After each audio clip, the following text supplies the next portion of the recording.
Warning: Prospect Watch is not your average hockey podcast, and that's okay with us. Our goal is to introduce you to stars in the making from all over the world. They may not be household names yet, but we assure you they will be soon enough. Welcome to Prospect Watch.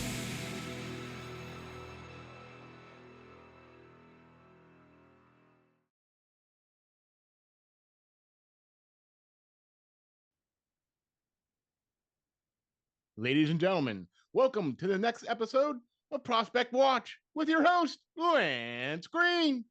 All right, guys, welcome back to Prospect Watch, a podcast that focuses solely on the discovery and promotion of some of the best young talent in the game today from all reaches of the world. As Steel just said, I'm your host, Lance Green, and joining us tonight, we have the pleasure of introducing you to a young man that goes by the name Jaxon Jacobson that plays for the Brandon Wheat Kings of the WHL. Jaxon, how are you doing? And thank you so much for joining us tonight. Yeah, I'm doing great. Thanks for having me on. It's a pleasure. Oh, yeah. For Awesome. sure, for sure. Lance, why don't you get our viewers caught up on who just Jaxon Jacobson really is? All right, so let's get familiar, guys. For those of you that are not familiar with Jackson's game, Jaxon is a 16-year-old forward, predominantly plays the center role, who made his WHL debut at the end of last season, where at just 15 years old, he was able to come in and give us a little preview of what was to come, scoring 4 goals and 2 assists for 6 points in only 7 games played. And while most would credit him coming in and providing a spark to the Wheat Kings offense last season, this year he proved to be the accelerant that helped fuel their fire, scoring 15 goals and 29 assists for 44 points in 51 games played. All right, not too shabby, not too shabby, That's pretty right? nice. We like that kind of production. Right, right. And with Jaxon making such an impact already in his young career, looking for this prospect this year, he won't even be available, guys, until the 2027 draft. It's a huge step in his progression and most likely his point production next season. I can't wait. You I know, the know. season just ended, Steel, but I I can't know. wait till next season to see what this guy does. So, Steel, why don't we get to asking this guy some questions? Yeah, man. I think he's ready. What do you think, Jaxon? You ready for some questions? Yeah, absolutely. Fire away. All right, here we go. All right. So take me back 2023 and tell me what it meant to be selected fifth overall by your hometown team in the WHL prospect draft.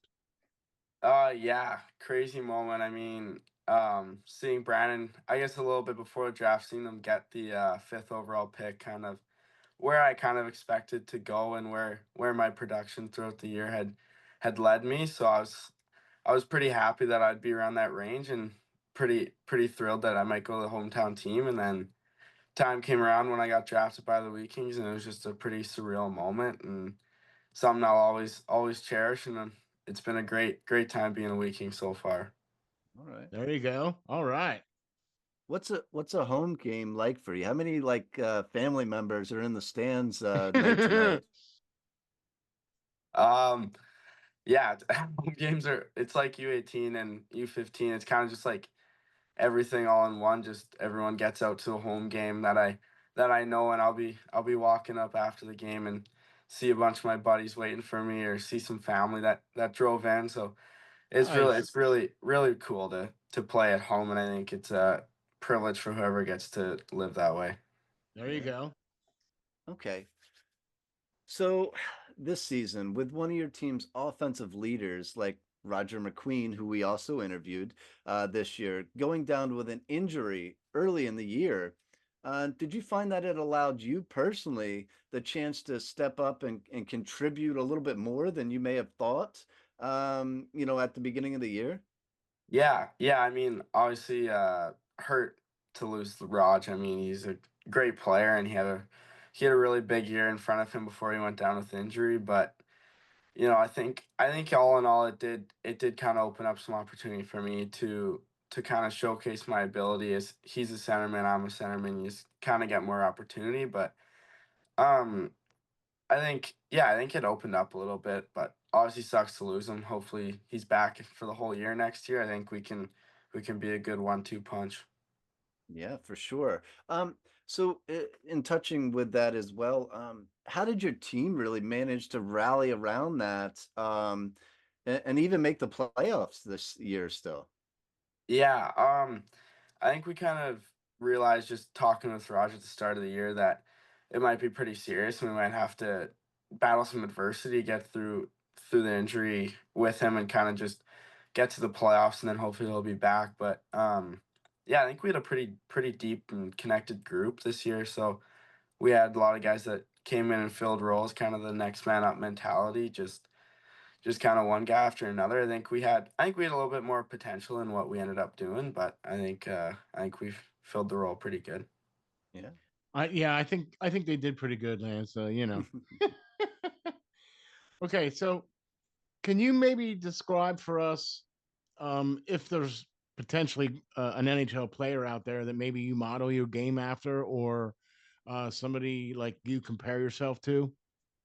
Yeah, I think a guy that I model my game after or like try to work on skills after would be Nikita Kucherov. I think just his power play passing and how he kind of just like drags defenders all over the ice and then kind of manipulates them into making stupid plays and then he just finds a seam. It's pretty crazy to watch him and I think a little mix of him and a little bit of Matthew Kachuk. I like to score Yeah. from in tight. I'm a hard skill player. I'm not a perimeter guy, so I like to be in the middle of the ice trying to get in players' faces. Yeah, we and see that's one of the reasons why you're on the show here. Right, right, right. So I mean, both of those players are amazing in their own right, and yeah, for sure, not too bad of people to look up to for sure. Yeah. I definitely seen this year you breaking into that, middle of the ice, cutting right in front of the goaltender to make a play on numerous occasions, and I mean, I got to think, I know you're still quite young and a little bit off yet, but I got to think NHL teams love that, what they're seeing in that area. Somebody who's not scared to get into the dirty areas and make something happen. So good for you, man. But all right, so who on the team this season really took you in? I mean, you came in and at the end of the last year and all that good stuff, but who really took you in this year and showed you the ropes and as far as traveling with the team and all that other stuff that those other veteran guys might do. Uh, yeah. So kind of funny story. There's a little cul-de-sac in where I live where four of us are all like in the same area. We're kind of like literally 50 feet from each other. So Oh man. it's me, Caleb Hadlin, Joby Baumüller, and Roger McQueen. Oh And no. actually at the start of the year we had Charlie Alec on the cul-de-sac too, but he ended up getting traded. But so yeah, I think those guys just whenever we get into a card night or movie night or something, going over to watch a horror movie, like it just kind of makes you feel connected with the older guys, and those are guys that were really respected on our team. And when they kind of respect me and bring me into the group, it makes the things a lot easier. So I think that helped a lot, just living close and always having access to go see them. And but yeah, I think the whole group kind of just accepted all the younger guys into the team and helped us fill our role and kind of gain respect within each other. It showed on the ice. The way you guys played throughout the whole year, the way you guys battled through things and everything else like that. You could definitely see that. So that's really awesome. What was the biggest difference or differences that you noticed from playing in AAA hockey to playing in the WHL? Um, I'd probably say just one of the main things was obviously physicality. I think everyone kind of mentions that when they move up a step and up a level in hockey, but also just you're not ever going against a weak player. Like you're always going against a guy that's earned his way to get there. So you got to battle to win every battle. Like you're never just gonna get a free puck. If you do, it's really lucky. But yeah, you just kind of gotta earn your way to the net front, and that's a hard thing to do in the league, but you got to do it. So I think that's probably one of the harder things to change. Okay. All right. Yeah, I mean, I got to think there's not too many Andrew Crystals or Gavin McKenna's in AAA hockey that No, you got to no, face on a nightly basis either. no. I don't So, think. Yeah. definitely probably some tougher competition, but man, you lived up to it for sure this year. You didn't disappoint, but good deal. All right. So right now you stand at 5'10", and even though those guys like maybe Logan Stankoven, Cole Caulfield, Alex DeBrincat, Brad Marchand, of course, is in the Stanley Cup Finals right now. Have proved that there is a place for maybe that undersized player in the NHL. What do you have to say to those old-fashioned, NHL GMs and coaches who may disagree with that? You know what? Maybe, hey, just you know, tune in, watch the games or what? Yeah, I think what it comes down to is who's going to compete harder. I think whoever uses their frame the right way. I think as a smaller-ish guy, like I feel like I'm pretty filled out for my size, but I can get under the bigger guys, and I don't like to think at least that anyone competes harder than me. So I don't ever want that to happen. So I think when I'm out there and I'm competing hard and using my body to my advantage, I think it makes things easy when I just have confidence within myself. And I know, like, obviously there's 6'5" guys in the league, but I think they have their disadvantages too. Like their center of gravity might be off. You can get under them a little bit, but yeah, I don't know. It hasn't been too big of a problem for me. Good. Yeah, we haven't seen any drop off in your game at all. In fact, it's gotten you know increasingly better and better. Okay, so with being from Brandon, right, and you get the luxury of living at home, right, instead of with a billet family, or do you still, or do you stay with a billet family?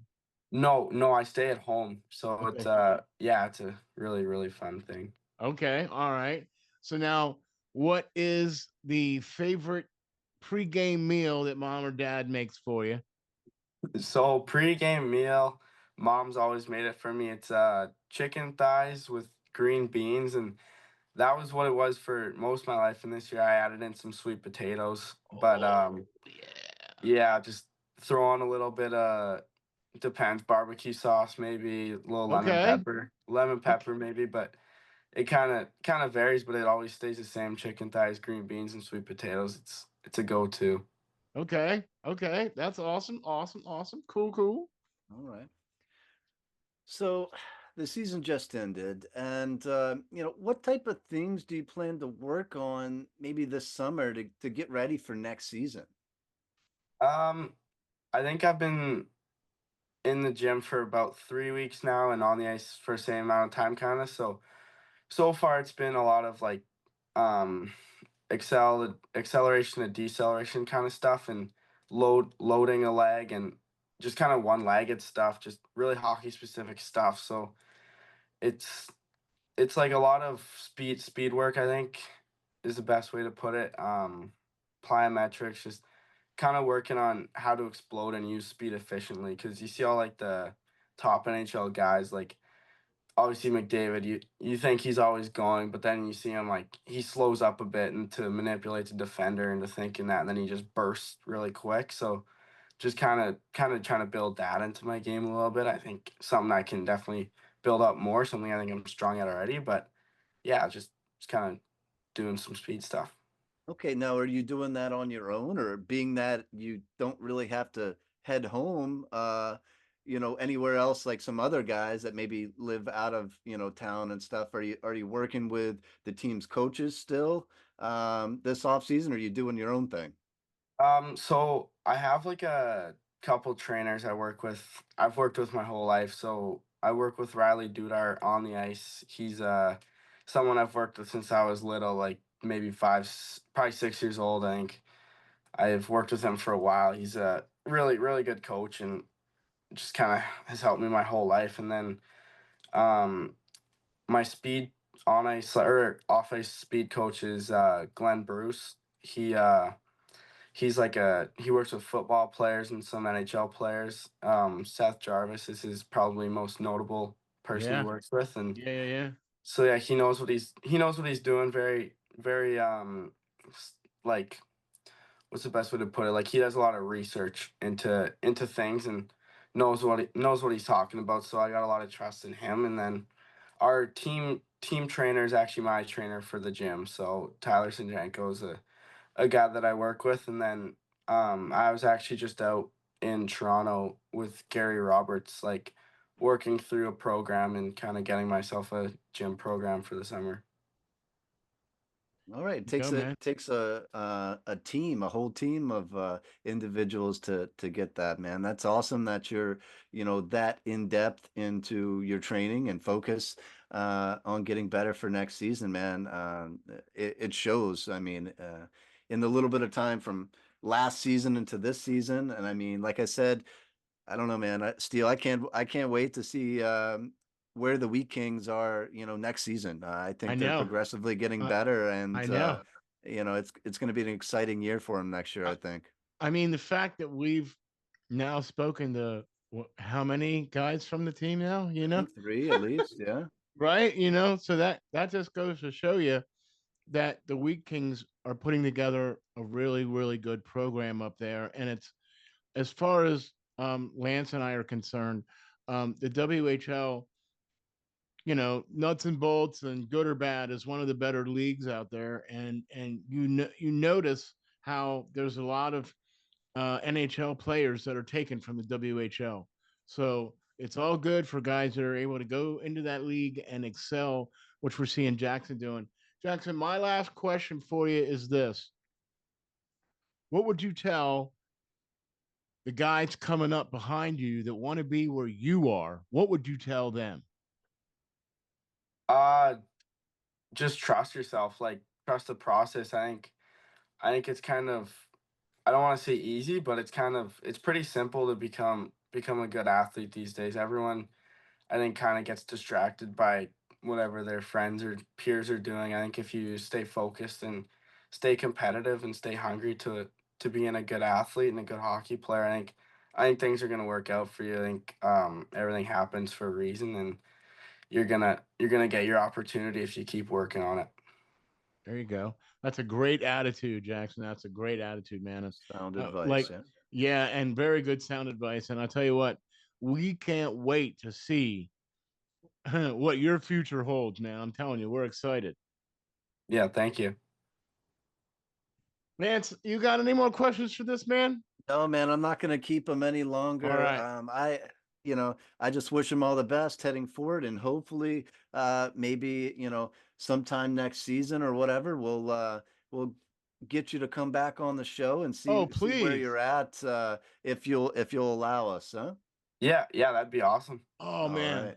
Thank you. We would love to do that, man. Catch up, see how you're doing, right? Because we'll definitely be watching you. That's for sure, right? You know what I mean?